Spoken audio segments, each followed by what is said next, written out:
নমস্কার প্রিয় বন্ধুরা, আপনাদের সবাইকে স্বাগত জানাই।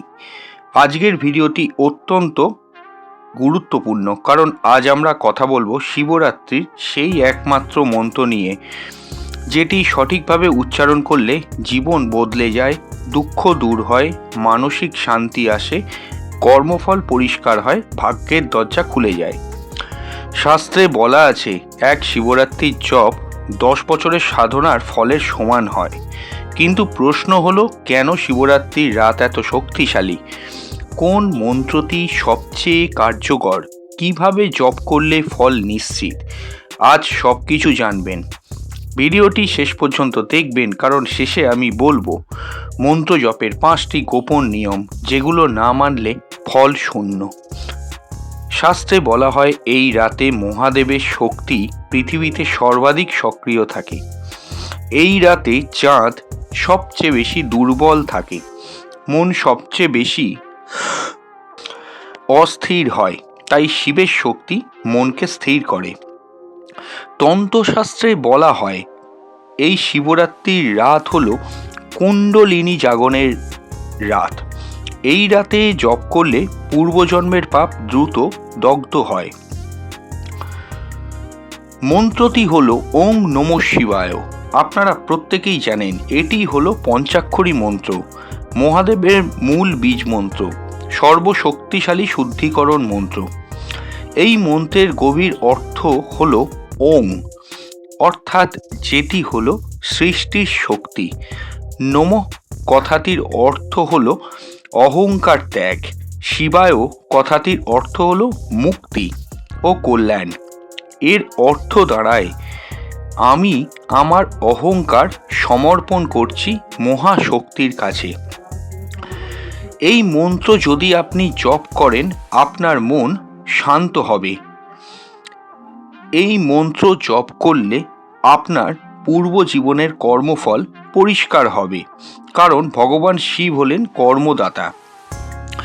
আপনার মধ্যে যদি কোনো খারাপ প্রভাব, কুপ্রভাব, কোনো গ্রহদোষ থাকে, শিবরাত্রিতে এই মন্ত্র সুষ্ঠুভাবে জপ করলে সেই খারাপ প্রভাব, কুপ্রভাব, গ্রহদোষ কিন্তু দূর হবে। আপনার বন্ধ হওয়া ভাগ্যের দরজা কিন্তু খুলে যাবে। শাস্ত্রে বলা হয়, এই শিবরাত্রিতে এক রাতের জপের ফল 1 লক্ষ জপের ফলে সমান হয়। ফলাফল স্বরূপ জীবনের বাধা দূর হয়, চাকরি লাভ হয়, বিবাহ যোগ আসে, মানসিক শান্তি পাওয়া যায়, শত্রু নাশ হয়। প্রশ্ন হলো, কিভাবে জপ করবেন? সর্বপ্রথম হলো, শিবরাত্রির দিন রাত 12টা থেকে 3টের মধ্যে জপ করুন। উত্তর মুখে বসে জপ করবেন। সম্ভব হলে সাদা কাপড়ের ওপর আসন তৈরি করে বসতে পারেন, অথবা কুশের আসন নিয়ে তার ওপরে কিন্তু বসতে পারেন। জপের সংখ্যা হলো 108। জপের 5টি গোপন নিয়ম রয়েছে, সেগুলি হলো, রাগ নিয়ে জপ করবেন না। মনের মধ্যে অসন্তোষ, এই জপ করলে আপনার জীবনের এই সমস্যা মিটে যাবে, এই রকম মনোপ্রবৃত্তি নিয়ে কখনোই কিন্তু জপ করবেন না। দ্বিতীয় হলো, তাড়াহুড়ো করে কখনোই কিন্তু জপ করবেন না। খুব দ্রুত যদি আপনি মন্ত্র জপ করেন, সেটা আপনার কাজে কিন্তু লাগবে না। তৃতীয় হলো, কোনো অবস্থাতে ভুল উচ্চারণ করে মন্ত্র জপ করবেন না। ভুল উচ্চারণ করে মন্ত্র জপ করলে সেটি কিন্তু সম্যকভাবে আপনার সুফলে আসবে না। চতুর্থ হলো, মনের মধ্যে কোনো সন্দেহ নিয়ে জপ করবেন না। অনেকেই শিবরাত্রির রাতে শিবের মন্ত্র জপ করেন, কিন্তু যথেষ্ট সন্দেহ নিয়ে জপ করেন। এই মন্ত্র জপ করলে কি কোনো ফল পাবো? এই সামান্য মন্ত্রের গুণ কি আছে? এই রকম মনোভাব নিয়ে, অর্থাৎ সন্দেহ রেখে জপ করবেন না। শেষ যে নিয়ম, সেটি হলো, মোবাইল ব্যবহার কখনোই কিন্তু করবেন না। ভগবান শিবের পূজা করার সময় কোনো অবস্থাতে মোবাইলের ব্যবহার করবেন না।